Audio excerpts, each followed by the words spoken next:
Finish stable bleaching পাউডারের সৌজন্যে বিশেষ আয়োজন কোরবানির হাট।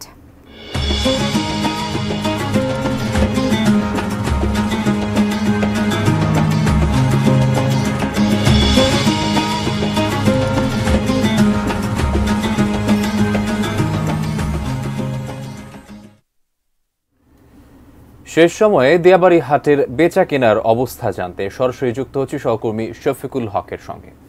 শফিক, আপনার কাছ থেকে জানতে চাচ্ছি শেষ মুহূর্তে আসলে কেমন দেখছেন ক্রেতা বিক্রেতাদের চাপ, এবং অনেকে বলছেন সহনীয় পর্যায়ে আছে বাজার এবং অনেকে বলছেন বেশ চড়া।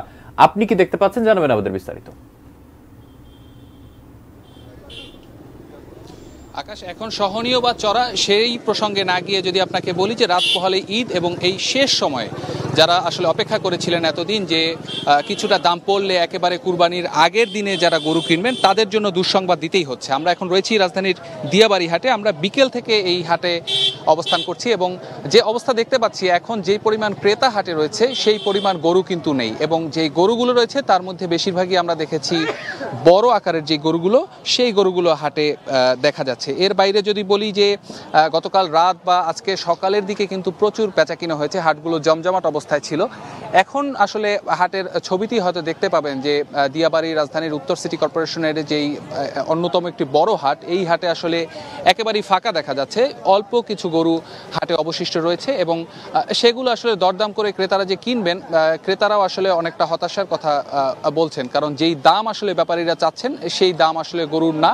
আবার বিক্রেতারাও যেটি বলছেন যে ক্রেতারা যেই দাম অফার করছেন বাস্তব অর্থে সেই তার থেকে অনেক বেশি আসলে মূল্য গরুর। তো লোকসান দিয়ে যেহেতু গরু বিক্রি করবেন না, অনেকে গরু ফিরিয়ে নিয়ে যাবেন, ব্যাপারীরা এমনটি বলছিলেন। আবার অনেকে যেটি বলছেন যে খরচ তুলতে হলে গরু বিক্রি করে যেতে হবে। তো এই হচ্ছে সার্বিক পরিস্থিতি। সবকিছু মিলিয়ে যদি বলি কুরবানির আগের দিন আজ এবং রাত পোহালি সন্ধ্যা হয়ে গিয়েছে। আগামীকাল সকালে পবিত্র ঈদুল আজহা এবং পশু কুরবানি করবেন। তো এখনো যারা হাটে হাটে ঘুরছেন তারা আসলে বলছেন যে এই হাটে না পেলে অন্য হাটে গিয়ে আসলে তারা খোঁজার চেষ্টা করছেন এবং বিভিন্ন হাট ঘুরে তারা চাচ্ছেন যে তাদের আশানুরূপ যেই গরু সেটি যেন তারা কিনে নিয়ে তাদের পশু কুরবানি করতে পারেন। তো এই হচ্ছে সার্বিক পরিস্থিতি। আমরা পরবর্তীতে হয়তো অন্য কোনো হাট থেকে সেখানকার খবর আপনাকে জানাতে পারবো। তো দিয়াবাড়ি হাট থেকে যদি সবশেষ বলতে হয় যে হাটে যে পরিমাণ ক্রেতা রয়েছে সেই পরিমাণ গরু এই দিয়াবাড়ি হাটে নেই। ফিরছি স্টুডিওতে। একের পর এক বউ আমাকে ছেড়ে চলে যাচ্ছে, বাবা আমাকে বাঁচান।